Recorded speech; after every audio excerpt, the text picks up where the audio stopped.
sasabak sa FIBA Asian Championship sa Malaysia.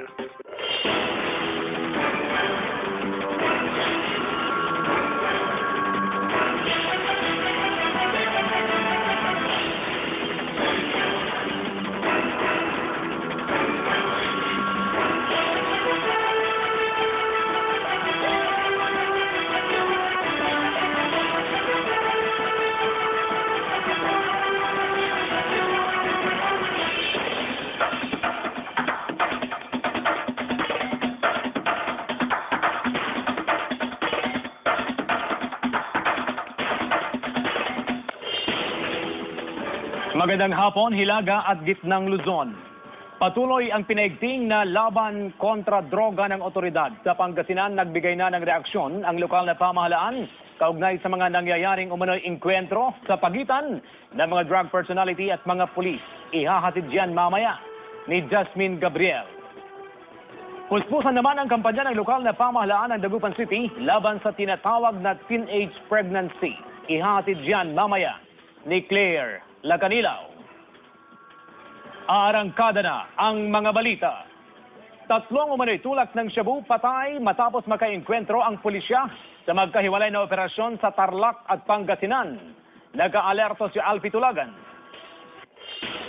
Patay ang isang umano'y pusher na kabilang sa priority target list ng pulisya sa isinagawang bypass operation sa Barangay Pao, Manawag, Pangasinan. Ayon sa pulisya, nanlaban daw ang suspect na si Dominador de Vera matapos malamang isang police asset ang katransaksyon nito sa isang inn. Nung nakilala niya yung katransak niya na isang pulis, bigla na siyang bumunot ng kanyang baril. So pumutok siya.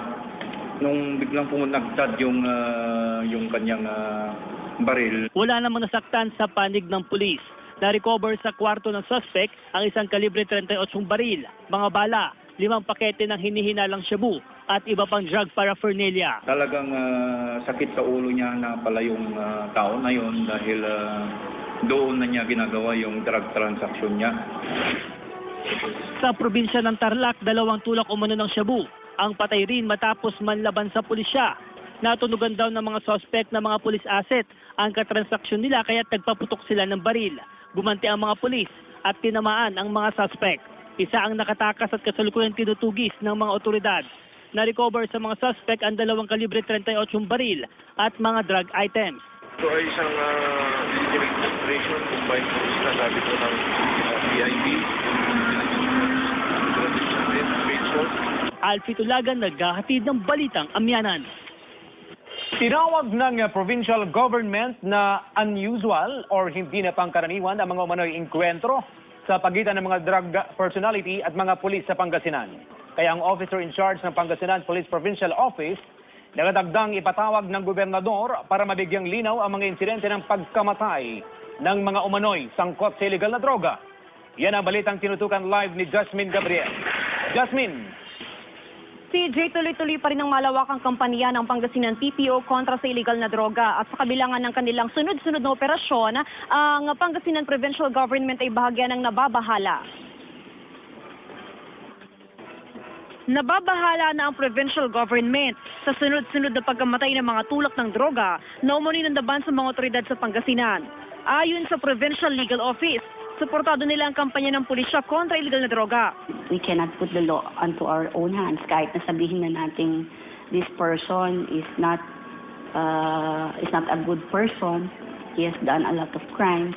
Still, the law says it is not up to us to judge the person. That is why we have our courts of law, no? Kaugnay nito, nakatakdang ipatawag at pulungin ni Governor Amado Pogi Espino III ang officer in charge ng Pangasinan PPO. Ito'y para maliwanagan sa mga nangyaring enkwentro sa pagitan ng pulis at mga umanitulak ng droga. And si Governor Pogi, he said that I have to take this up with the provincial director. Handa naman daw dito ang pamunuan ng Pangasinan PPO. Sa katunayan, mas mainam daw ito para mailatag ng kapulisan ang kanilang mga programa kaugnay sa peace and order situation, criminality at drug issues. Ginagawa lang ng ating PNP kung ano yung tama at kung meron pong kinakailangang puwersa na gamitin kapantay ng ginagamit ng mga kalaban. Sa datos ng Pangasinan PPO, umabot na sa 14 ang naitalang kaso ng pamamaril. 10 rito ang enkwentro sa pagitan ng drug personality at PNP. Habang 4 dito, binaril ng hindi pa nakikilalang mga suspect. TJ, positibo nga yung naging reaksyon ng Pangasinan PPO sa oras nga na ipatawag ni Governor Espino III ang OICPD ng Pangasinan Police Provincial Office para pag-usapan nga yung sunod-sunod na insidente ng pagkamatay ng mga umano'y drug personality na nanlaban sa ating mga kapulisan during the operations. Sa data ng Pangasinan PPO, aabot na sa 145 yung operations na kanilang isinagawa province-wide. 181 na yung mga na-arrest na drug personality at aabot naman na sa 1.2 million pesos yung kabuuang halaga ng shabu at marijuana na nakumpiska sa iba't ibang mga operasyon dito yan sa buong Pangasinan. Si Jay? Jasmine, may nakatagdang araw na ba kung kailan mag-uusap si Governor Pogi at saka si Senior Superintendent Lee? Ayon kay Attorney Geraldine Baniked, ang legal officer ng Pangasinan, kahapon ay nakatakda ng makipag-ugnayan ng provincial government dito nga yan sa Pangasinan PPO. Pero sa ating nakuhang impormasyon mula dito naman sa PPO ay wala pang direktang koordinasyon mula sa provincial government o imbitasyon mula sa provincial government. Hindi pa naman daw sila nakakatanggap ng imbitasyon para ipatawag nga si Police Senior Superintendent Lee dito nga na officer in charge PD ng Pangasinan PPO. Si Jay? Maraming salamat sa live report na yan, Jasmine Gabriel. Dalawang umano'y drug personality na naman, patay sa magkahiwalay na pamamaril sa Urbistondo at San Carlos City, Pangasinan. Joan Ponsoy, pasok! Hindi maitago ng inang si Norma Poquiz ang pighati matapos mapatay sa pamamaril ang anak na si Ricky Poquiz, residente ng Barangay Tandok, San Carlos City, Pangasinan. Top 4 drug personality sa lungsod si Poquiz. Isa ito sa mga drug dependents na sumuko sa otoridad. Pero isang linggo matapos ang kanyang pagsuko, pinagbabaril ito ng mga hindi pa nakikilalang suspect. Hindi, talagang tama na, naiinto na ako. Magbabagong buhay na ako. Kaya nagsurinto na ako sa mga pulis, sabi niya. Sakay ng tricycle ang biktima at live-in partner nito. Pauwi na sana sila sa kanilang bahay nang sabayan ng mga suspect na sakay ng motorsiklo. Isang tama ng bala sa ulo ang kumitil sa buhay ng biktima. Sabi naman nung ka-live-in, naka-helmet. Hindi natin makita yung mukha. Okay. Ilan sila, sir? Sabi dalawa sabi ko yung kasama niya. Posible rin umanong may kaugnayan sa illegal na droga ang motibo sa krimen. Pagkatapos ng sumurrender, duro-diretso pa rin yung operation na pagtutulak ng drug.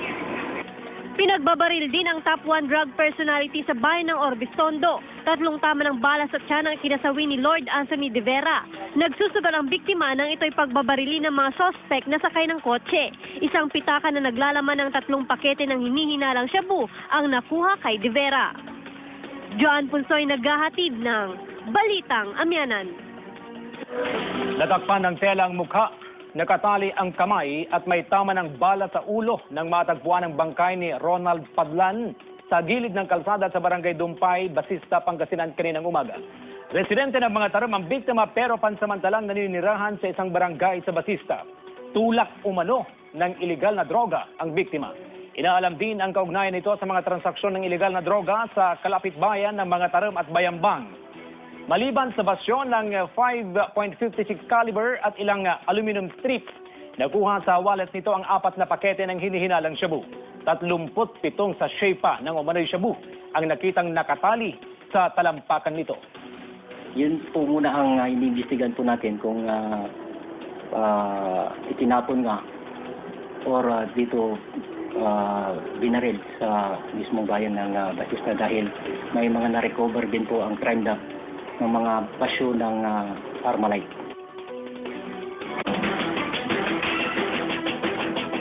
Mobile ID capturing ng Pag-ibig isinasagawa sa iba't ibang tanggapan sa buong Pangasinan. Good news sa TV, Jasmine Gabriel. Isinasagawa ngayon ng Pag-ibig Fund ang mobile ID capturing sa iba't ibang mga private at government offices sa Pangasinan. Importante ito, lalo pat may bago na silang ini-issuing ID sa mga miyembro. Marami na po na-produce. Nationwide na din po siya. Ngayong araw, sa mga hintilan ng pulisyang kanilang pinuntahan, isa-isang inassist ang mga pulis mula sa pag-update ng kanilang personal data information na kailangan sa ID application. Malaking tulong ang bagong ID dahil magagamit na ito sa iba't ibang transaksyon.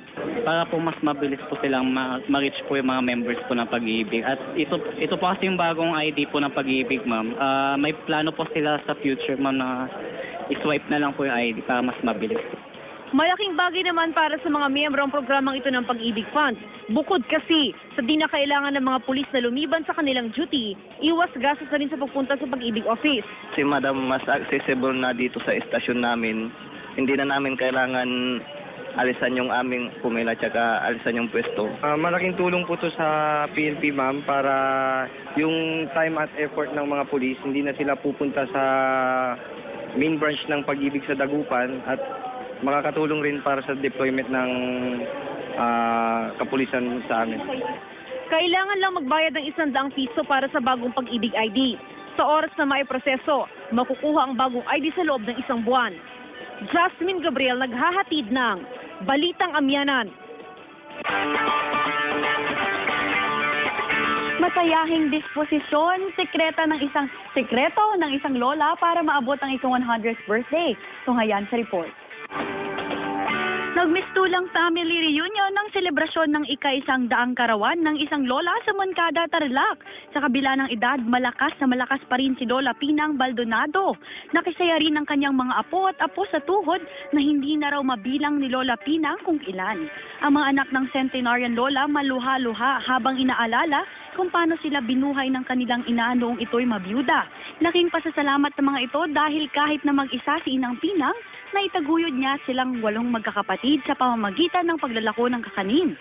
Isa-isang nagbigay ng mga rosas ang mga apo at apo sa tuhod sa kanilang pinakamamahal na abuela. Happy 100th birthday. Tapos, I love you, Lola. Sama-samang hiling ng kanyang mga anak na sana'y makasama pa nila ng matagal ang tinuturing nilang ilaw ng kanilang pamilya.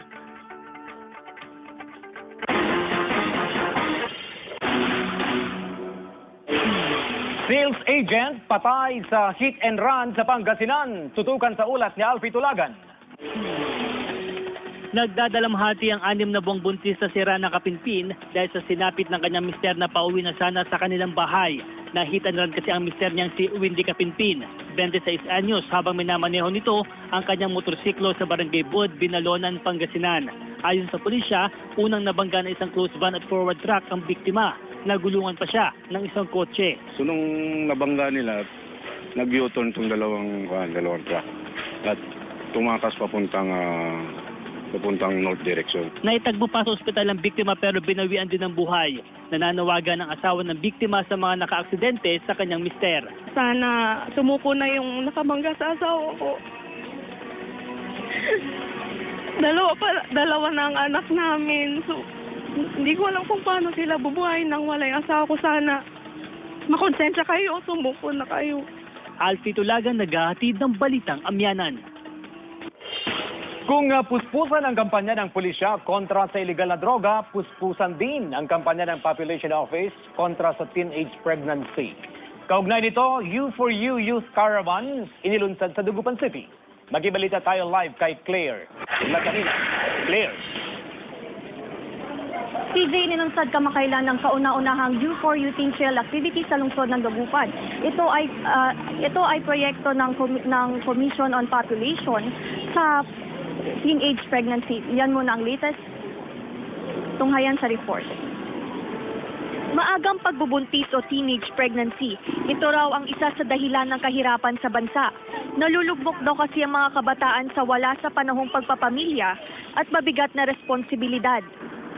Makakapag-decide sila at papasok sa isip nila na mali ito. I can wait.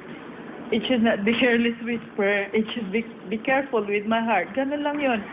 Ito ang isa sa naistugunan ng Population Office sa Dagupan City. Kaya nagsimula na silang mag-ikot sa mga paaralan sa lungsod para magbigay kaalaman kontra teenage pregnancy. Bahagi ito ng U4U Trail activity na inilunsad nila kasabay ng paggunita sa World Population Day. End all and be all ng yung U4U is all about teenage pregnancy. Yung prevention ng teenage pregnancy, tinuturuan natin yung mga bata. Daan-daang mga senior high school students ang target nilang mabigyan ng kaalaman sa iba't ibang epekto ng premarital sex at maagang pagbubuntis. Malaman kung ano ang dapat gawin sa hindi dapat gawin. But gagawin namin to tuloy-tuloy. Hopefully, yung next budget year natin, dadagdagan natin for another for you na teenage trail activity. At in-enjoy ng mga bata yung ano natin kasi hindi nga yung usual na seminar. CJ, binigyang diin din ng pagtalakay sa family planning at ang parenthood. Gayunpaman, ito ay tuloy-tuloy pa rin ang information dissemination kontra teenage pregnancy. Yan muna ang latest. Balik sa iyo, CJ. Maraming salamat, Claire Lacanilaw. 4 na babaeng Pangasinense sasabak sa FIBA Asian Championship sa Malaysia. Sports News sa TV, Jasmine Gabriel. Handang-handa ng 4 na mga estudyanteng ito mula sa Judge Jose de Venecia Senior Memorial National High School para sa kanilang pagsabak sa FIBA Asia 3-on-3 Basketball Championship. Kabado man, excited at karangalan daw nila ang maging kinatawan ng Pilipinas sa FIBA Asia na gaganapin sa Malaysia sa July 22. Double effort pa po kami para makapag-ready pa po ng masyado para ready po kami sa mga kalaban namin. Kinakabahan po kasi first time ko nga pong makapunta ng ibang bansa tapos makipaglaro po. Pero kakayanin po namin kaya po namin lumaban. Puspusan ng kanilang training. Sa katunayan, matapos ang ginanap na National Championship, 1 buwan na silang regular naghahanda para sa kompetisyon. Wala pang abiso ang FIBA Asia Management kung sino ang mga makakalaban ng mga atletang Pinoy.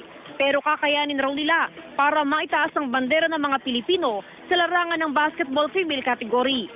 Blanco kami sa dadatnan na laro because sabi ng Samahang Basketball ng Pilipinas, this is the first time that the association or the Philippines will be participating or sending a girls team. I-battle po ito ng 3 na players. Meron po siyang time limit. 10 minutes po siya. Then pagkatapos ng 10 minutes, kung sino yung pinakamalaki, sino yung lamang, siya po yung panalo. Pangalawang beses na ni Christine Cayabyab sa international competition. Kahit daw 6-footer pa ang kanilang kalaban, may nakahanda raw silang strategiya para maiuwi ang kampyonato. Masayang-masaya po pero may halong kaba po kasi di pa po namin alam kung sino po yung mga makakalaro namin doon. Tapos pero po ganun po kinakabahan pero prepared po kami. Sa Miyerkules, tutulak na patungong Malaysia ang mga atleta. Jasmine Gabriel naghahatid ng Balitang Amyanan. Public service announcement muna tayo, mga kapuso. Apektado na maghapong kawalan ng supply ng kuryente ang Baguio Eagle Crest Phase 1 Bakakang Norte at Sur sa Baguio City at Sitio Adafang Badiwan sa Tuba Benguet mula alas 9 ng umaga hanggang alas 5 ng hapon bukas, July 20. Ito yung upang bigyang daan ng pagsasaayos sa ilang poste ng kuryente.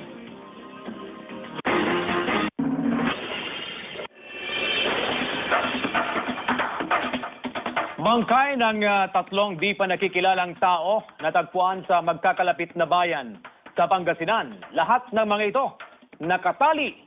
May tama ng bala ng baril sa ulo at may karatolang "Huwag tularan, tulak ako." Nagkatutok sa Alfie Tulagan. 2 bangkay ng babae at 1 lalaki ang natagpuan sa magkakahiwalay na bayan sa Pangasinan.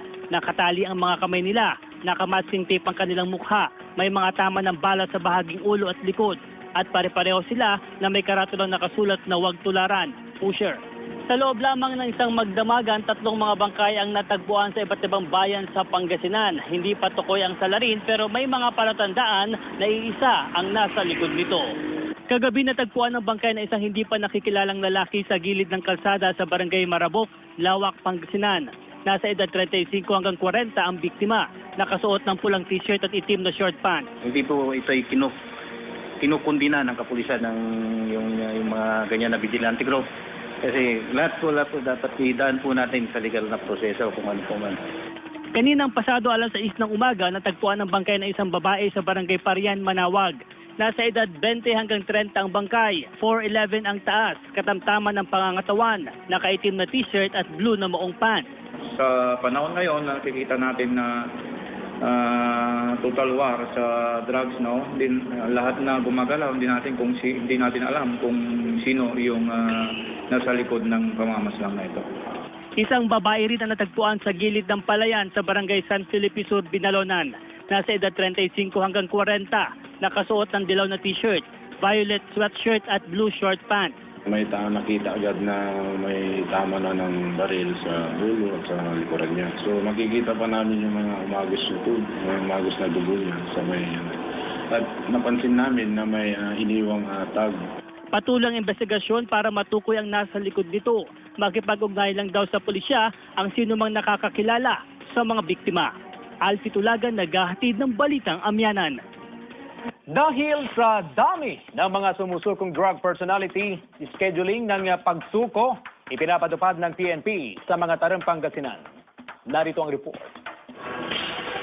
Bago pa man makatuntong sa hagdan ng Mataram Police Station, may inilagay ng lamesa sa harapan ng himpilan. Nagsisilbi itong desk ng pulis na umasikaso sa mga drug dependents na voluntaryong sumusuko sa himpilan ng pulisya. Mahabang pila sa may labas pa lang ng police station. Ngayong araw, halos 50 umano'y drug personalities ang sumuko sa PNP mula sa barangay Caviernesan. Kusa naman sila po na gustong sumurrender po. Opo. Hindi naman namin sila pinilit na kung ayaw nila, hindi naman namin ipinipilit kung kampanya ng aming mga droga. Para maiwasan ang siksikan sa loob ng himpilan ng pulisya, scheduling ay pinapatupad ng PNP para mapabilis ang proseso sa pag-booking sa mga drug dependents. Halos lahat, yung ibang barangay naman, kagaya ng barangay Kasilagan, which sabi ng barangay Captain doon na mayroon siyang mga 60 plus na surrender. So, we make an schedule para to accommodate kasi kung sabay-sabay sila, sigurado pong na magkakaklag dito sa istasyon. Pagkatapos na mag-fill out sa information sheet at pumirma na affidavit of undertaking, sasailalim din sa fingerprinting at mugshot ang mga sumuko. Magkakaroon din ng interogasyon sa mga ito. We are giving them 1 week to voluntary surrender. Otherwise, kami na po yung papasal sa kanila. 82 ang barangay sa mga tarem. Ito ang may pinakamaraming barangay sa probinsya ng Pangasinan. Halos 400 drug dependents pa lang ang naitalang sumuko. After nag-surrender sila and then we found out na gumagamit pa rin sila. So, ibig sabihin, hindi ibig sabihin na nag-surrender sila, hindi na sila kasali doon. Hindi na sila kasama doon sa operation. Joan Punsoy, naghahatid ng Balitang Amyanan. Narito na ang taya ng panahon ngayong araw. Trough of a low pressure area nakakaapekto at nagpapaulan ngayon sa Southern Mindanao. Sa Northern Luzon naman, mararanasan ang bahagyang maulap hanggang sa maulap na kalangitan na may pulo-pulong mga pag-ulan, pagkulog at pagkidlat. Iiral ang mahina hanggang sa tamtamang hangin mula timog silangan hanggang sa timog at ang mga baybaying dagat dito ay magiging banayad hanggang sa tamtaman ng pag-alon.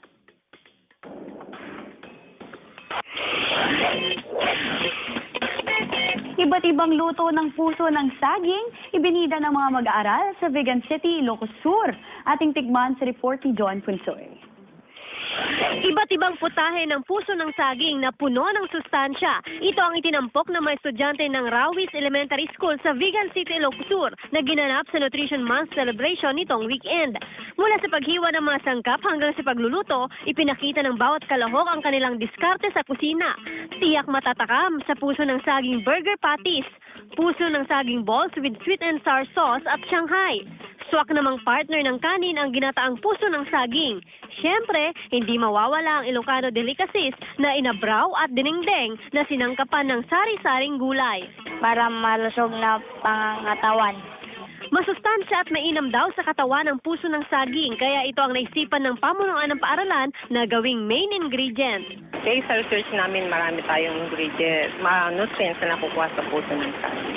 Joan Punsoy, naghahatid ng Balitang Amyanan.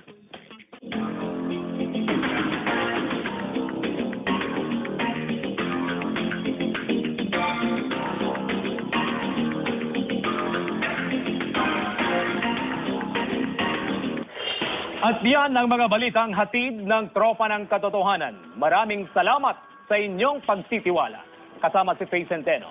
Ako po si CJ Torida. At ito ang Balitang Amyanan!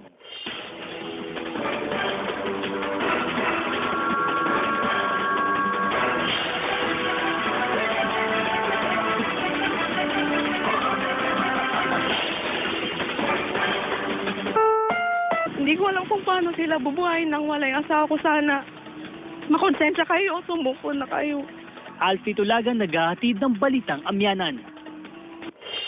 Kung puspusan ang kampanya ng pulisya kontra sa illegal na droga, puspusan din ang kampanya ng Population Office kontra sa teenage pregnancy. Kaugnay nito, U4U Youth Caravan inilunsad sa Dagupan City. Magibalita tayo live kay Claire Lacanina. Claire. CJ, nilunsad kamakailan ng kauna-unahang U4U Teen Trail Activity sa lungsod ng Dagupan. Ito ay proyekto ng Commission on Population sa teenage pregnancy. Yan muna ang latest tunghayan sa report. Maagang pagbubuntis o teenage pregnancy, ito raw ang isa sa dahilan ng kahirapan sa bansa. Nalulugmok daw kasi ang mga kabataan sa wala sa panahong pagpapamilya at mabigat na responsibilidad. Makakapag-decide sila at papasok sa isip nila na mali ito. I can wait. It should not be careless whisper. It should be careful with my heart. Ganun lang yon. Ito ang isa sa naistugunan ng Population Office sa Dagupan City. Kaya nagsimula na silang mag-ikot sa mga paaralan sa lungsod para magbigay kaalaman kontra teenage pregnancy. Bahagi ito ng U4U Trail Activity na inulunsad nila kasabay ng paggunita sa World Population Day.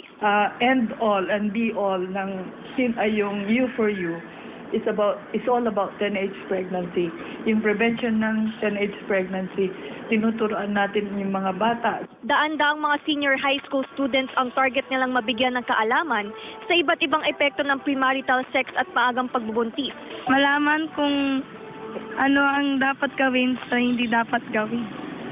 But gagawin namin to tuloy-tuloy. Hopefully, yung next budget year natin, dadagdagan natin for another U4U na teenage trail activity.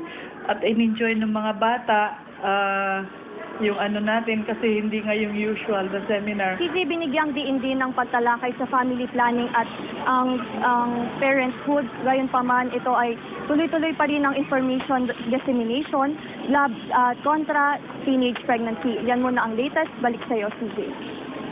Maraming salamat, Claire Lacanilaw. 4 na babaeng Pangasinense sasabak sa FIBA Asian Championship sa Malaysia. Sports News sa TV, Jasmine Gabriel. Handang-handa ng 4 na mga estudyanteng ito mula sa Judge Jose de Venecia Senior Memorial National High School para sa kanilang pagsabak sa FIBA Asia 3-on-3 Basketball Championship. Kabado man, excited at karangalan daw nila ang maging kinatawan ng Pilipinas sa FIBA Asia na gaganapin sa Malaysia sa July 22. Double effort pa po kami para makapag-ready pa po ng masyado para ready po kami sa mga kalaban namin. Kinakabahan po kasi first time ko nga pong makapunta ng ibang bansa tapos makipaglaro po. Pero kakayanin po namin kaya po namin lumaban. Puspusan ang kanilang training. Sa katunayan, matapos ang ginanap na National Championship, 1 buwan na silang regular naghahanda para sa kompetisyon. Wala pang abiso ang FIBA Asia Management kung sino ang mga makakalaban ng mga atletang Pinoy. Pero kakayanin raw nila para maitaas ang bandera ng mga Pilipino sa larangan ng basketball female category. Blanco kami sa dadatnan na laro because sabi ng Samahang Basketball ng Pilipinas, this is the first time that the association or the Philippines will be participating or sending a girls team. I-battle po ito ng 3 na players. Meron po siyang time limit. 10 minutes po siya. Then pagkatapos ng 10 minutes, kung sino yung pinakamalaki, sino yung lamang, siya po yung panalo. Pangalawang beses na ni Christine Kayabyab sa international competition. Kahit daw 6-footer pa ang kanilang kalaban, may nakahanda raw silang strategiya para maiuwi ang kampyonato. At mga umunitulak ng droga. And si Governor Pogi, he said that I have to take this up with the provincial director. Handa naman daw dito ang pamunuan ng Pangasinan PPO. Sa katunayan, mas mainam daw ito para mailatag ng kapulisan ang kanilang mga programa kaugnay sa peace and order situation, criminality at drug issues. Ginagawa lang ng ating PNP kung ano yung tama at kung meron pong kinakailangang puwersa na gamitin kapantay ng ginagamit ng mga kalaban. Sa datos ng Pangasinan PPO, umabot na sa 14 ang naitalang kaso ng pamamaril. 10 rito ang enkwentro sa pagitan ng drug personality at PNP. Habang 4 dito, binaril ng hindi pa nakikilalang mga suspect.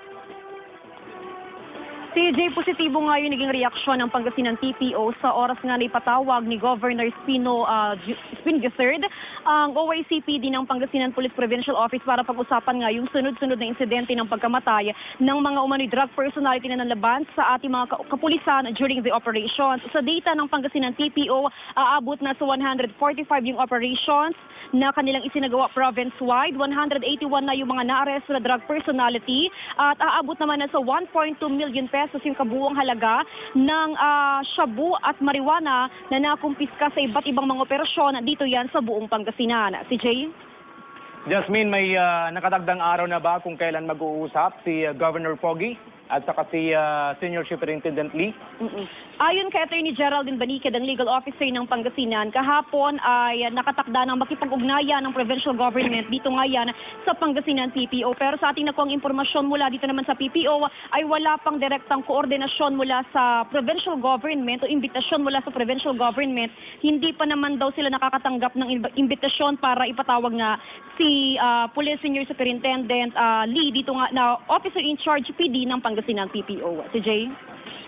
Maraming salamat sa live report na yan, Jasmine Gabriel.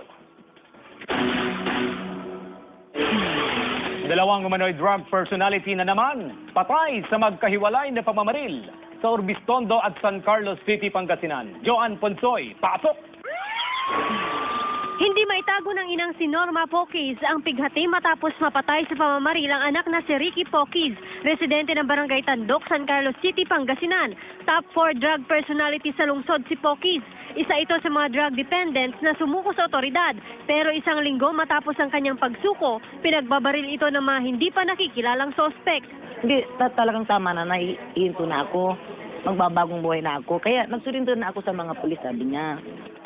Sakay ng tricycle ang biktima at live-in partner nito. Pauwi na sana sila sa kanilang bahay nang sabayan ng mga sospek na sakay ng motorsiklo. Isang tama ng bala sa ulo ang kumitil sa buhay ng biktima. Sabi naman nung ka-live-in, naka-helmet. Hindi natin makita yung mukha. Okay. Ilan sila, sir? Sabi dalawa sabi yung kasama niya. Posible rin naman ng may kaugnayan sa illegal na droga ang motibo sa krimen. Pagkatapos ng sumurrender, duro-diretso pa rin yung operation na pagpupulot ng drug. Pinagbabaril din ang top 1 drug personality sa bayan ng Orbistondo. 3 tama ng bala sa tiyan ang kinasawi ni Lord Anthony De Vera. Nagsusugal ang biktima nang ito'y pagbabarili ng mga sospek na sakay ng kotse. Isang pitaka na naglalaman ng 3 pakete ng hinihinalang shabu ang nakuha kay De Vera. Joan Punsoy naghahatid ng Balitang Amyanan.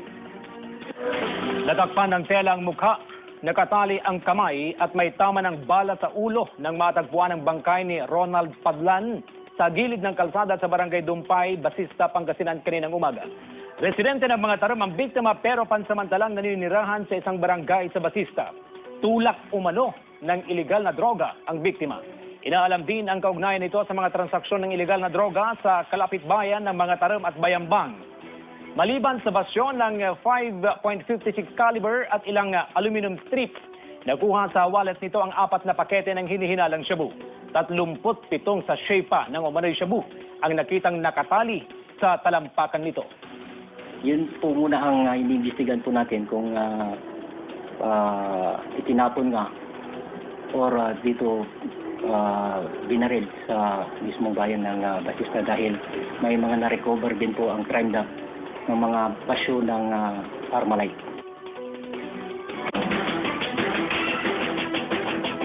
Mobile ID capturing ng Pag-ibig isinasagawa sa iba't ibang tanggapan sa buong Pangasinan. Good news sa TV Jasmine Gabriel. Isinasagawa ngayon ng Pag-ibig Fund ang mobile ID capturing sa iba't ibang mga private at government offices sa Pangasinan. Importante ito, lalo pat may bago na silang ini-issue'ng ID sa mga miyembro. Marami na po na-produce. Nationwide na din po siya.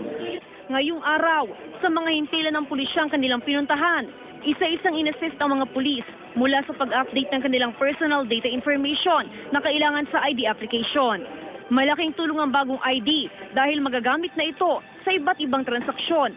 Para po mas mabilis po silang ma-reach po yung mga members po ng Pag-ibig. At ito po kasi yung bagong ID po ng Pag-ibig, ma'am. May plano po sila sa future, ma'am, na i-swipe na lang po yung ID para mas mabilis po. Malaking bagay naman para sa mga miyembro ang programang ito ng Pag-ibig Fund. Bukod kasi sa di na kailangan ng mga pulis na lumiban sa kanilang duty, iwas gastos na rin sa pagpunta sa Pag-ibig Office. Si Madam mas accessible na dito sa estasyon namin. Hindi na namin kailangan alisan yung aming pumila tsaka alisan yung pwesto. Malaking tulong po to sa PNP, ma'am, para yung time at effort ng mga pulis, hindi na sila pupunta sa main branch ng Pag-ibig sa Dagupan at makakatulong rin para sa deployment ng kapulisan sa amin. Kailangan lang magbayad ng 100 piso para sa bagong Pag-ibig ID. Sa oras na maiproseso, makukuha ang bagong ID sa loob ng 1 buwan. Jasmine Gabriel naghahatid ng Balitang Amyanan. Masayahing disposisyon, sekreto ng isang lola para maabot ang ika-100th birthday. Tunghayan sa report. Nagmistulang family reunion ng selebrasyon ng ika-100 karawan ng isang lola sa Moncada, Tarlac. Sa kabila ng edad, malakas na malakas pa rin si Lola Pinang Baldonado. Nakisaya rin ng kanyang mga apo at apo sa tuhod na hindi na raw mabilang ni Lola Pinang kung ilan. Ang mga anak ng centenarian lola maluha-luha habang inaalala kung paano sila binuhay ng kanilang ina noong ito'y mabiyuda. Laking pasasalamat ng mga ito dahil kahit na mag-isa si Inang Pinang, naitaguyod niya silang 8 magkakapatid sa pamamagitan ng paglalako ng kakanin. Isa-isang nagbigay ng mga rosas ang mga apo at apo sa tuhod sa kanilang pinakamamahal na abuela. Happy 100th birthday. Tapos, I love you, Lola. Sama-samang hiling ng kanyang mga anak na sana'y makasama pa nila ng matagal ang tinuturing nilang ilaw ng kanilang pamilya.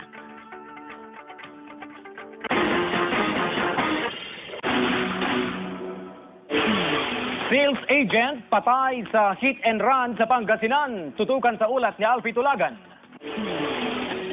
Nagdadalamhati ang 6 na buwang buntis sa sira ng Kapinpin dahil sa sinapit ng kanyang mister na pauwi na sana sa kanilang bahay.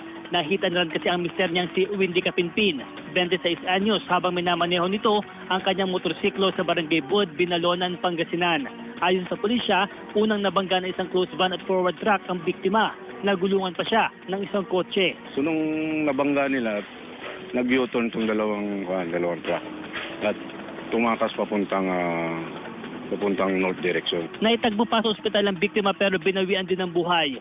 Nananawagan ng asawa ng biktima sa mga naka-aksidente sa kanyang mister. Sana sumuko na yung nakabangga sa asawa ko. Dalawa na ang anak namin. So, nang masaya po pero may halong kaba po kasi di pa po namin alam kung sino po yung mga makakalaro namin doon, tapos pero po ganun po kinakabahan pero prepared po kami. Sa Miyerkules, tutulak na patungong Malaysia ang mga atleta. Jasmine Gabriel naghahatid ng Balitang Amyanan. Public service announcement muna tayo, mga kapuso. Apektado na maghapong kawalan ng supply ng kuryente ang Baguio Eagle Crest Phase 1 Bakakang Norte at Sur sa Baguio City at Sitio Adafang Badiwan sa Tuba Benguet mula alas 9 ng umaga hanggang alas 5 ng hapon bukas, July 20. Ito yung upang bigyang daan ng pagsasaayos sa ilang poste ng kuryente.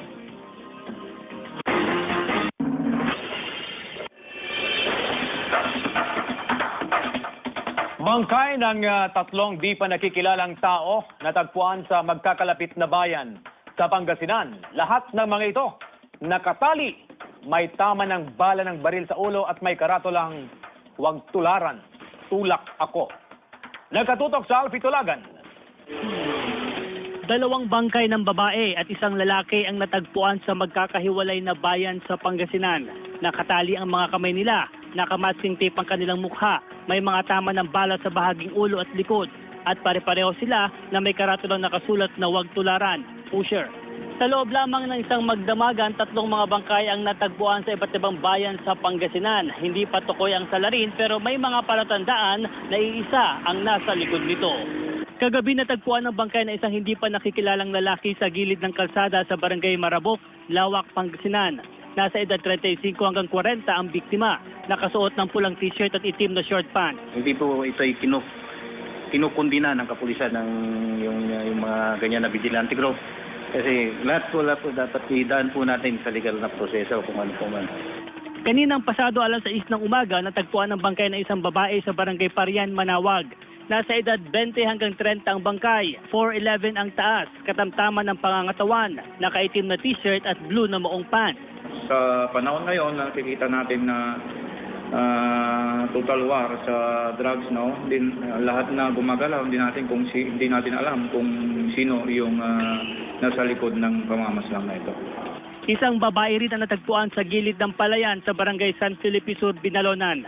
Nasa edad 35 hanggang 40, nakasuot ng dilaw na t-shirt, violet sweatshirt at blue short pants. May nakita agad na may tama na ng baril sa ulo at sa likuran niya. So makikita pa namin yung mga umagos na tubig, mga umagos na dugo niya sa may at napansin namin na may iniwang tag. Patuloy ang investigasyon para matukoy ang nasa likod nito. Makipag-ugnay lang daw sa pulisya ang sinumang nakakakilala sa mga biktima. Alfie Tulagan, naghahatid ng balitang amyanan. Dahil sa dami ng mga sumusulkong drug personality, scheduling ng pagsuko ipinapatupad ng PNP sa mga tarang Pangasinan. Narito ang report. Bago pa man makatuntong sa hagdan ng Mataram Police Station, may inilagay ng lamesa sa harapan ng himpilan. Nagsisilbi itong desk ng pulis na umasikaso sa mga drug dependents na voluntaryong sumusuko sa himpilan ng pulisya. Mahabang pila sa may labas pa lang ng police station. Ngayong araw, halos 50 umano'y drug personalities ang sumuko sa PNP mula sa barangay Caviernesan. Kusa naman sila po na gustong sumurrender po. Opo. Hindi naman namin sila pinilit na kung ayaw nila, hindi naman namin ipinipilit kung kampanya ng aming mga droga. Para maiwasan ang siksikan sa loob ng himpilan ng pulisya, scheduling ay pinapatupad ng PNP para mapabilis ang proseso sa pag-booking sa mga drug dependents.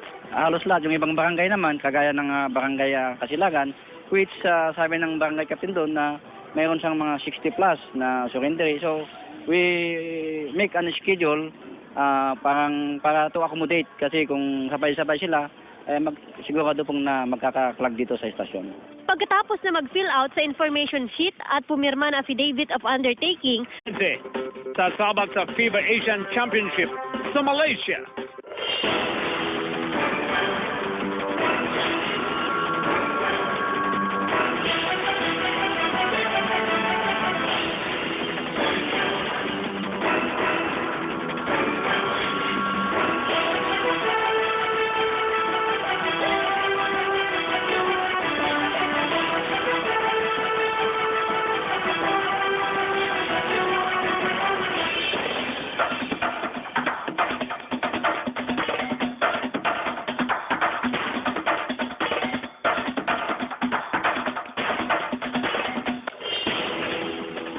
Magandang hapon, Hilaga at gitnang Luzon.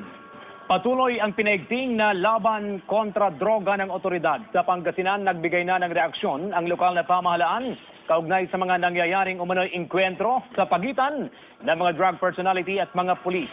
Ihahatid diyan mamaya ni Jasmine Gabriel. Puspusan naman ang kampanya ng lokal na pamahalaan ng Dagupan City laban sa tinatawag na teenage pregnancy. Ihahatid diyan mamaya ni Claire Lacanilaw. Aarangkada na ang mga balita. 3 umano'y tulak ng shabu patay matapos makainkwentro ang pulisya sa magkahiwalay na operasyon sa Tarlac at Pangasinan. Nag-aalerto si Alfie Tulagan. Patay ang isang umano'y pusher na kabilang sa priority target list ng pulisya sa isinagawang bypass operation sa Barangay Pao, Manawag, Pangasinan. Ayon sa pulisya, nanlaban daw ang suspect na si Dominador de Vera matapos malamang isang police asset ang katransaksyon nito sa isang inn. Nung nakilala niya yung katransak niya na isang pulis, bigla na siyang bumunot ng kanyang baril. So pumutok siya Nung biglang nagdad yung kanyang baril. Wala namang nasaktan sa panig ng pulis. Na-recover sa kwarto ng suspect ang isang kalibre 38 baril, mga bala, 5 pakete ng hinihinalang shabu at iba pang drug paraphernalia. Talagang sakit sa ulo niya na pala yung tao na yon dahil doon na niya ginagawa yung drug transaction niya. Sa probinsya ng Tarlac, 2 tulak umano ng shabu. Ang patay rin matapos manlaban sa pulisya. Natunugan daw ng mga suspect na mga police asset ang katransaksyon nila kaya't nagpaputok sila ng baril. Gumanti ang mga pulis at tinamaan ang mga suspect. Isa ang nakatakas at kasalukuyang tinutugis ng mga otoridad. Na-recover sa mga suspect ang 2 kalibre 38 baril at mga drug items. Ito ay isang legitimate operation combined force na sabi ko ng PIB, Alfie Tulagan, naghahatid ng balitang amyanan. Tinawag ng provincial government na unusual or hindi na pangkaraniwan ang mga umano'y inkwentro sa pagitan ng mga drug personality at mga pulis sa Pangasinan. Kaya ang officer in charge ng Pangasinan Police Provincial Office nagadagdang ipatawag ng gobernador para mabigyang linaw ang mga insidente ng pagkamatay ng mga umano'y sangkot sa illegal na droga. Yan ang balitang tinutukan live ni Jasmine Gabriel. Jasmine! CJ, tuloy-tuloy pa rin ang malawakang kampanya ng Pangasinan PPO kontra sa illegal na droga at sa kabilangan ng kanilang sunod-sunod na operasyon, ang Pangasinan Provincial Government ay bahagya ng nababahala. Nababahala na ang provincial government sa sunod-sunod na pagkamatay ng mga tulak ng droga na umuni ng daban sa mga otoridad sa Pangasinan. Ayon sa Provincial Legal Office, suportado nila ang kampanya ng pulisya kontra illegal na droga. We cannot put the law onto our own hands kahit nasabihin na natin this person is not a good person. He has done a lot of crimes. Still, the law says it is not up to us to judge the person. That is why we have our courts of law, no? Kaugnay nito, nakatakdang ipatawag at pulungin ni Governor Amado Pogi Espino III ang officer in charge ng Pangasinan PPO. Ito'y para maliwanagan sa mga nangyaring enkwentro sa pagitan ng pulis